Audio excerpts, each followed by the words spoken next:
হংকংয়ের বিপক্ষে জয় দিয়েই নিজেদের এশিয়া কাপ মিশন শুরু করেছে বাংলাদেশ দল। আগামীকাল দুবাইয়ে লিটন দাসরা মাঠে নামবে শ্রীলঙ্কার বিপক্ষে।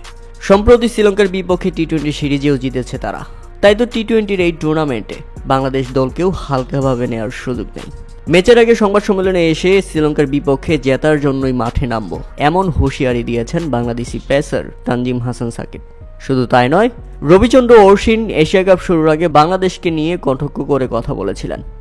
রবিচন্দ্র অশ্বিনকেও খোঁচা দিয়ে রীতিমতো ইয়র্কার ছুড়ে দিয়েছেন তানজিম সাকিব।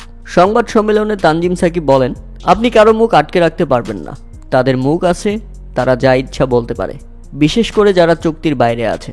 এইসব ক্রিকেটার কি বলল না বলল এগুলো আসলে কিছু যায় আসে না। আমরা বাংলাদেশকে প্রতিনিধিত্ব করি, এখানে একটা লক্ষ্য নিয়ে এসেছি, আমরা আমাদের সেরাটা খেলবো। এখন কেউ আমাদের বড় দল বলল নাকি ছোট দল বলল, ওইটা আসলে আমাদের দেখার সময় নেই।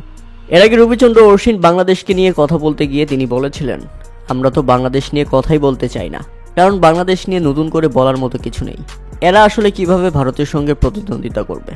আমার মনে হয় বাংলাদেশকে বাদ দিয়ে দক্ষিণ আফ্রিকাকে এশিয়াতে অন্তর্ভুক্ত করলে ভারতের সঙ্গে প্রতিদ্বন্দ্বিতা বাড়বে।